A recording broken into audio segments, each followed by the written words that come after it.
Hi, my name is Yawa, and right now I'm here with Maria from Tanzania, and she's going to be speaking to us about a few lessons from her leadership journey. So, Maria, my first question to you is, what would you say is the best piece of advice you have ever received? It's strange to hear that because I think that the best advice that I got quite later in life, but I realized that I was being told continuously in other ways, was from my father. And what he taught me is what John Maxwell had talked about timing and action, saying that you always have to have the right action at the right time. And any other combination, however useful or however well-meaning, is going to be something that's not going to work out.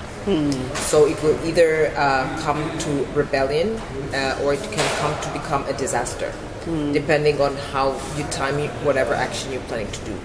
And I think that that is true for every area of my life, and I think it's true for the area of everybody, whether it's on a collective or individual level. I think that's really something that if you're not told too early in life and you're told later, it's still very valuable. The importance of timing. Of timing, That's yes. awesome. Yes. So my second question to you is, what would you say is your biggest regret as you look over your leadership journey? Are there regrets? And if so, what are they? I honestly have never regretted anything, and I think that's because I grew up with parents who have been very hopeful always. So they would always encourage me, and even when I would go home and say, "Oh my God, I made a mistake," the first thing they say, "No, that's not a big deal. It's not a mistake. Just tell us what you learned from it." So with that, I started having that approach very early on, that what is important is action that defines you. So you must not be scared to make mistakes, because there are really no mistakes. All that is just about learning.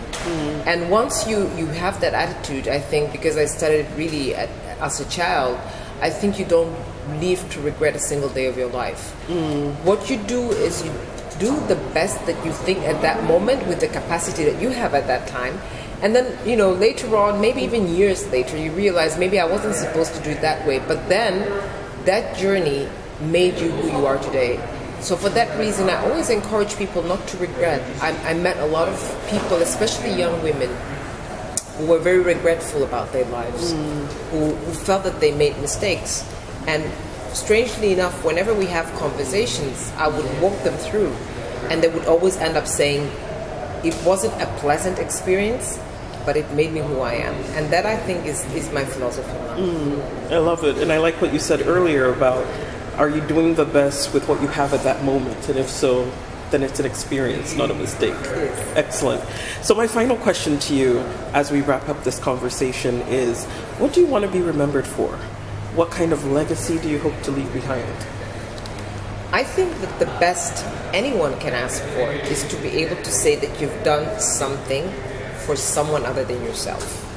That is a very basic thing. And I think that in the world today, with the social media sort of calling on to you to become this star and, really trying to increase narcissism in the world, I think it's a good thing. And I think that that's something that we really have to focus on. But we have to go beyond saying that you've done something for someone, because I think the way we humans are, we always end up doing something for someone, right? If it's not immediately your family, then it's somebody you care for. My legacy that I would really wish to have is to be able to say that I gave people hope and inspiration.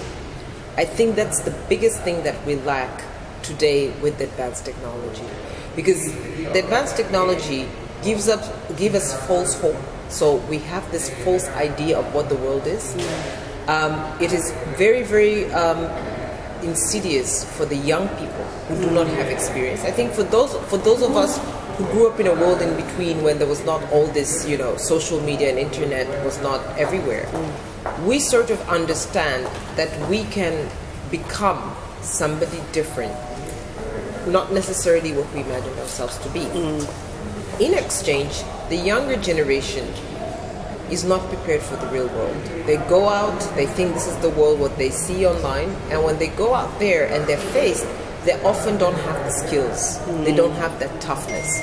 So what I found, which was so interesting, was oftentimes just encouraging people, listening through to what they have, and to explain to them that what you're doing is a great idea, but maybe this is how you should approach that. With that, I think that I've been able to, after such advice, sit back and enjoy and see how at a very young age of 20, sometimes 22, 23, they're able to do amazing things. They've been able to achieve things that maybe some of us achieved at the age of 30. But that's because they were able to get the kind of guidance. And for me, I think it wasn't that I was such a different person. It was just that I was able to see, listen to them, but I was able to inspire them, and I was able to give them hope to move on.